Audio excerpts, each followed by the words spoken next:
Semangat ya. Pemirsa, kali ini saya Evita Supardi akan mendampingi penjenengan ya. Kali ini pendampingan yang kelima ya. Oke. Pendampingan yang kelima ini kita nanti akan yang pertama diskusi tentang proses yang sudah berjalan selama 1 bulan terakhir ini. Yang kedua, diskusi hasil pemetaan sumber daya. Ini terkait dengan modul 3 ya. Yang selanjutnya nanti ada refleksi proses pembuatan peta sumber daya. Selanjutnya proses pengambilan keputusan dan pencapaian kompetensi. Ini pencapaian kompetensi ini adalah tindak lanjut dari lokakarya yang kelima itu ya. Oke, kita mulai ya.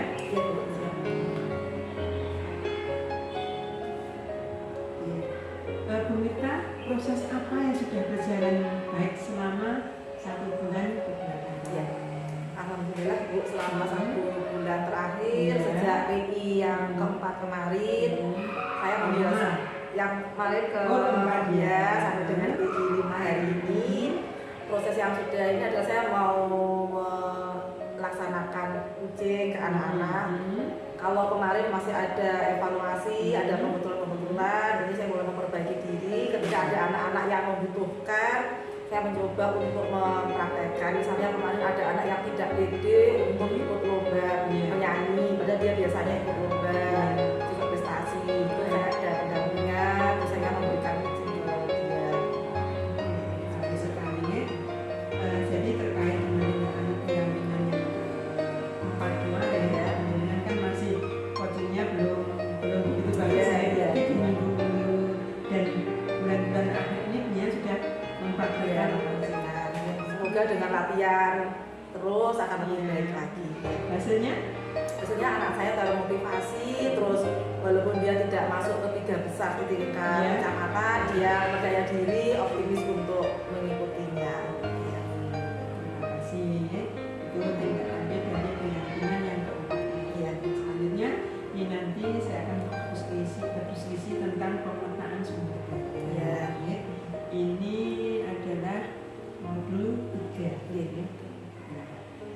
Apa yang pemerintah temukan ketika melakukan proses pemetaan sumber daya? Adakah hal-hal yang menarik dan khusus yang penjenengan temukan? Iya.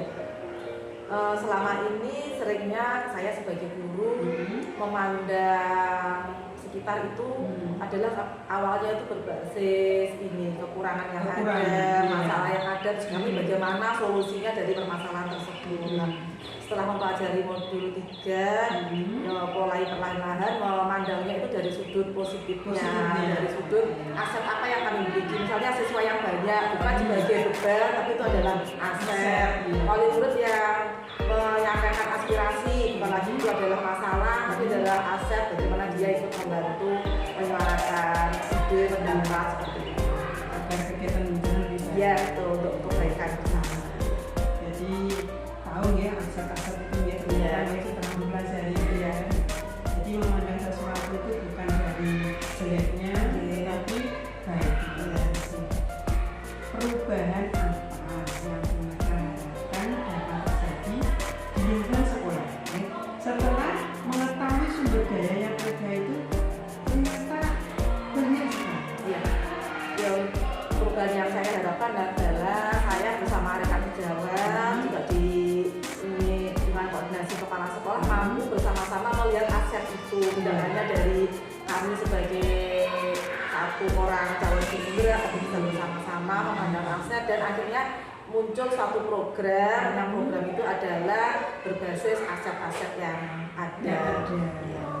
Jadi memaksimalkan aset yang ada. Nah sekarang bagaimana pemerintah akan menggunakan hasil pemetaan yang diperoleh untuk memaksimalkan potensi sekolah? Ya, untuk mengoptimalkan kami kembali menggali ya, untuk memilah-milah. Kemudian ketika ada 7 aset itu kita milah-milah mana yang sangat optimal dan mana yang belum optimal, itu kita gali. Terus nanti akan berkumpul aset-aset apa yang kira-kira bisa layak untuk menjadi modal besar untuk program siswa, untuk pendidikan, untuk pengembangan siswa. Terima kasih. Baik sekali, jadi bisa memaksimalkan aset yang sudah ada di sekolah. Iya. Proses pembuatan peta sumber daya. Iya. Bagaimana Bu Mirta dalam menemukan atau mengidentifikasi sumber daya yang ada di sekolah? Cara saya untuk menemukan adalah menggali kembali program-program yang lalu, kemudian memandang selama seperjalanan sampai sekian ini apa aset-aset yang ada di lingkungan sekolah. Misalkan lingkungan sekolah ini aset apa yang ada di sekitar. Terus juga menggali dari pengalaman-pengalaman yang ada, bagaimana wali murid, bagaimana guru dan SDM itu kemudian dikelompok-kelompokkan sehingga menjadi aset berharga. Berapa modal yang sudah ada? Ini kami berhasil menemukan 7 aset, ya, 7 modal.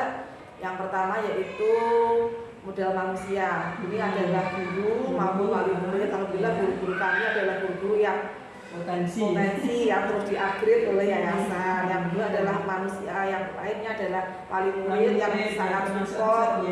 Yang berikutnya adalah lingkungan. Kami berada di lingkungan yang asri, yang jauh dari polusi. Seperti ini adalah aset juga. Ya, ternyata di belakang ini masih banyak. Iya. Pohon ya. Air. Jadi anak-anak ini apa? Enjoy dalam pembelajaran. Berikutnya adalah sampras. Alhamdulillah di SD ini kan ya lumayan lengkap ya.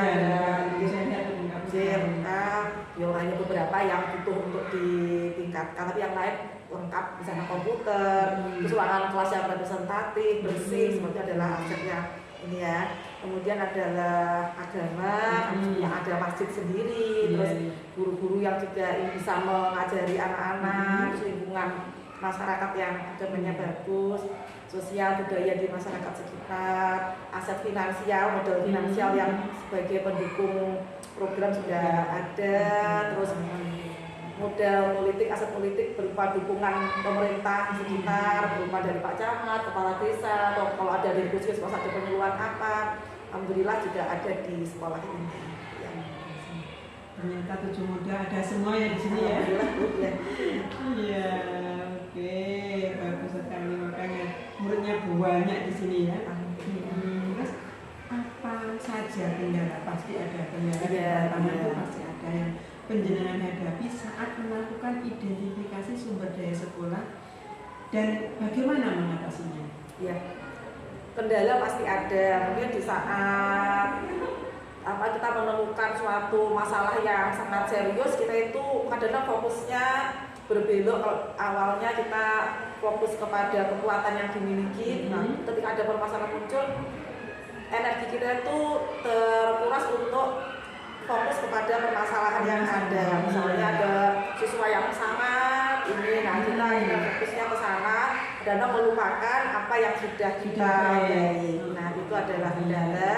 Tapi bagaimana kita sebagai seorang guru mampu berpikir positif, itu adalah cara yang kita lakukan untuk mengatasi kendala tersebut. Berarti kita namanya mindset kita yang dialihkan, yang memandang bahwa siswa itu salah. Ternyata kita mencari kebaikannya, bukan mencari kesalahannya. Oke, bagus sekali Bu Mirta.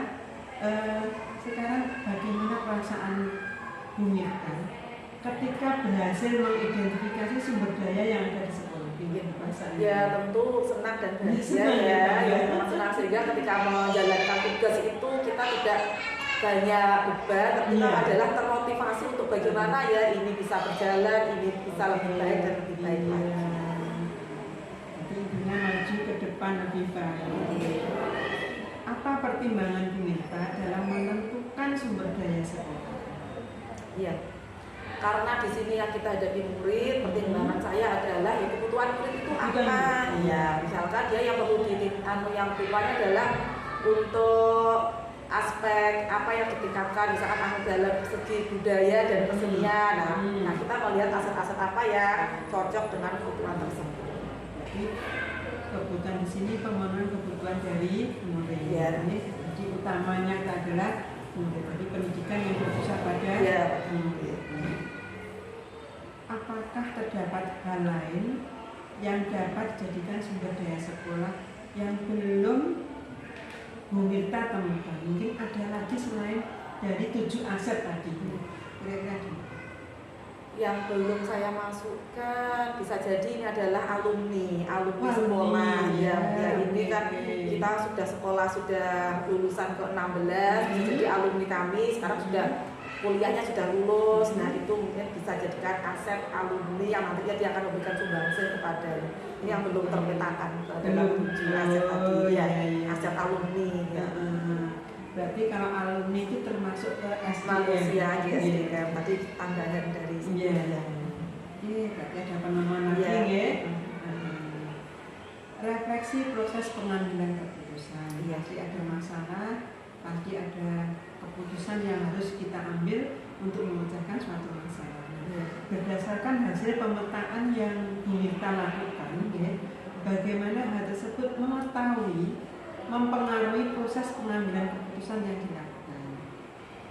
Iya, saat pengambilan keputusan setelah mengidentifikasi, kita mengidentifikasi fakta-fakta yang ada. Di saat mengambil keputusan bisa jadi ada hal yang tidak terduga muncul. Misalnya ada aset manusia yang awalnya memiliki kemampuan yang bagus, misalnya setelah kita ambil suatu keputusan ternyata beliau namanya manusia kan juga bisa berubah, nah akhirnya tidak sesuai dengan apa yang kami harapkan ya. Selanjutnya, apa hal yang menurut Bu Mirta masih perlu dikembangkan atau perlu dievaluasi dari semuanya? Ya.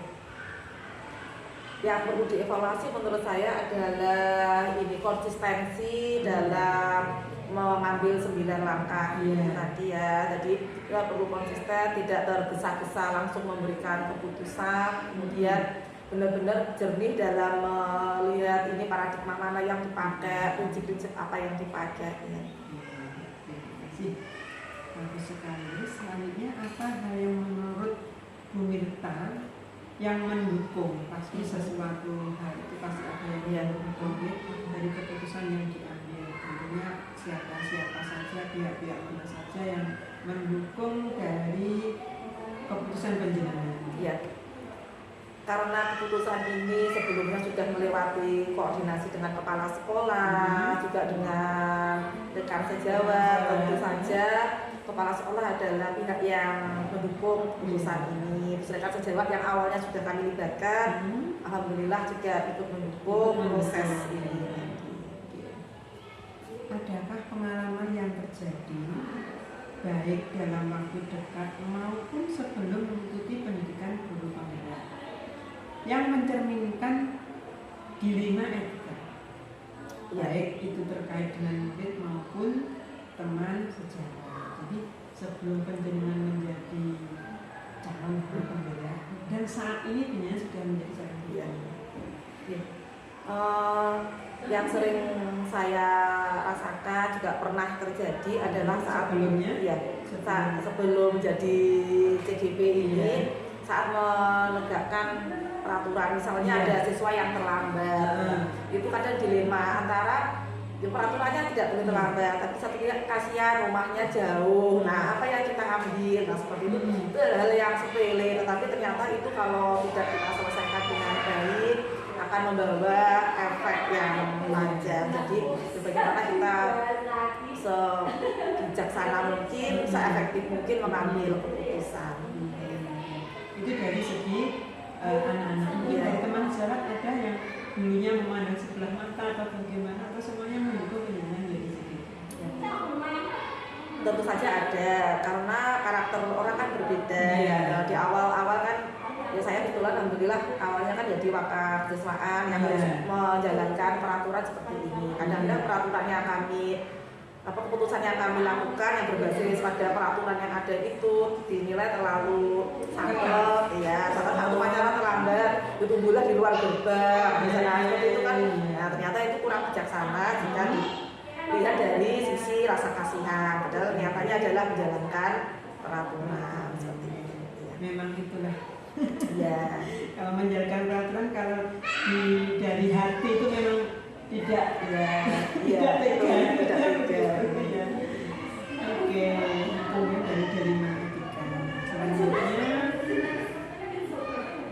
menurut Bu Nita, apakah proses pengambilan keputusan yang dilakukan sudah sesuai dengan prinsip dan langkah yang dipelajari di modul 3.1? Kan ada 3 prinsip dan 9 langkah. Apakah sudah sesuai dengan itu semua? Intinya ini semua adalah proses belajar ya, belum tentu yang saat ini terlaksana adalah yang terbaik. Jadi kami berusaha untuk sesuai dengan 3 prinsip, yaitu prinsip yang berbasis hasil akhir. Kita melihat hasil akhir dari keputusan saya ini apa, tidak hanya jangka pendek tapi akhirnya apa. Kemudian kita juga prinsip pada berbasis peraturan apa yang mendasari saya untuk ini apa, keputusan ini apa.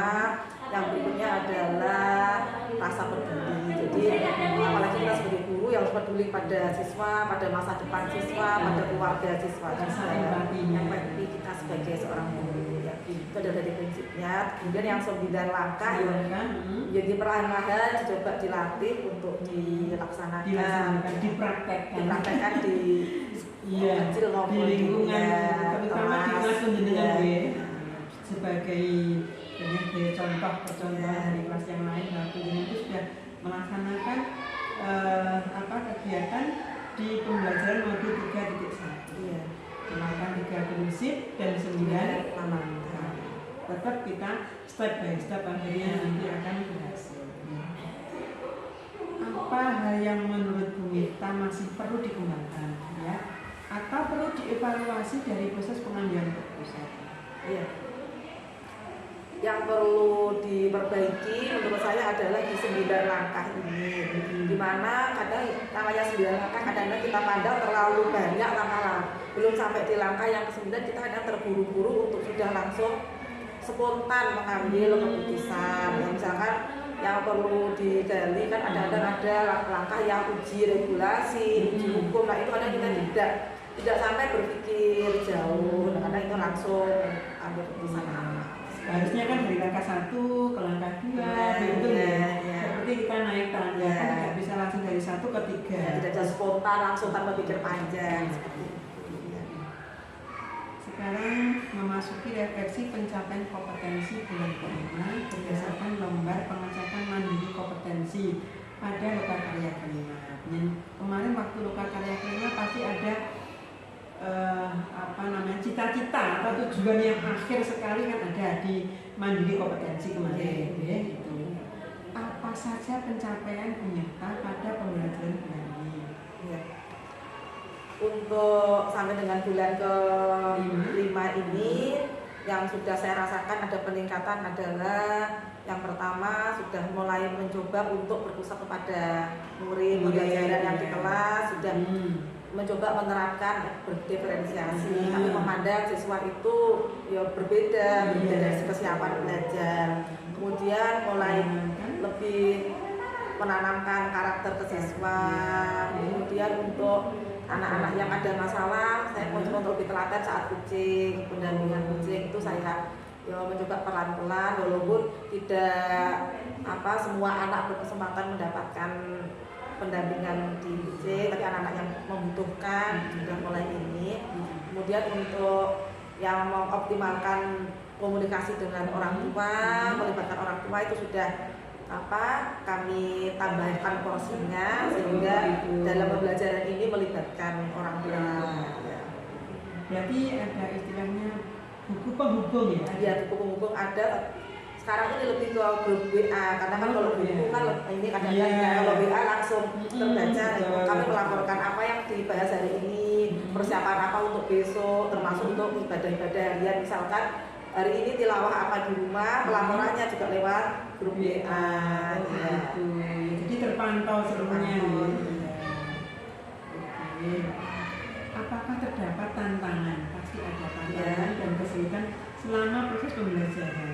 Dan bagaimana Bu Mirta menanggapi tantangan dan kesulitan tersebut? Ya Bu, terus terang tantangan dan kesulitan ada ya, apalagi kita sebagai guru, kemudian mengikuti pendidikan guru penggerak yang tugasnya banyak, terus kadang itu tergoda untuk mengikuti pelatihan yang lain. Terus terang saya itu mudah tergoda kalau ada judulnya pelatihan, ini saya mendaftar pelatihan Google Master Trainer itu loh Bu, GMT, itu yang tugasnya luar biasa, jadi itu adalah tantangan besar.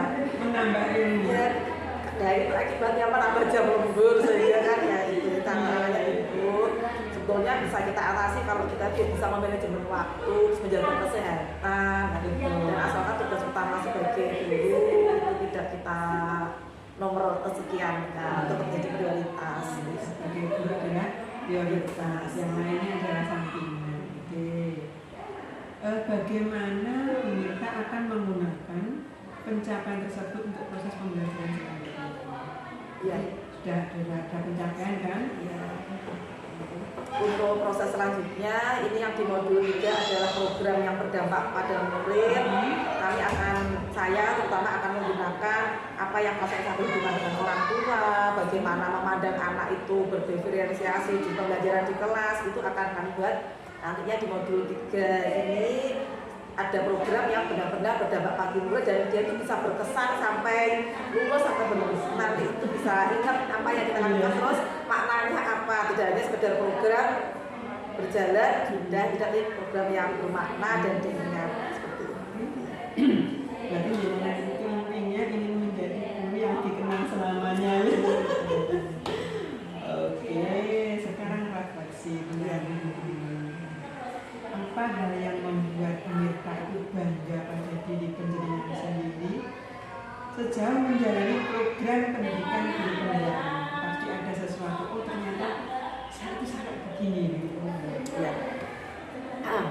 Selama 5 bulan lebih ya, 6 bulan mengikuti guru penggerak, ya tentu saja ada rasa bahagia, rasa bangga pada diri. Terutamanya adalah selalu terupdate untuk belajar. Karena bagaimanapun juga saat mengerjakan LMS itu adalah paksaan untuk kita tuh belajar, membaca, terus menuangkan apa yang kita ketahui ke dalam LMS dan juga menerapkan ke siswa. Nah itu adalah kebanggaan tersendiri. Kita selalu update dalam hal ilmu, dalam hal semangat. Kemudian pasti rekan sejawat akan melihat, oh kelasnya Bu Mirta menjadi kelas yang tertib, nah yang hidup dan tertib itu tentu saja bisa sebagai menolakkan praktek baik kemudian seperti itu. Oke, jadi banyak sekali nih peningkatan sebelum jadi calon guru penggerak dan sekarang menjadi calon guru penggerak. Sekarang saya tanyakan, apakah pendampingan saat ini mulai dari pendampingan 0 sampai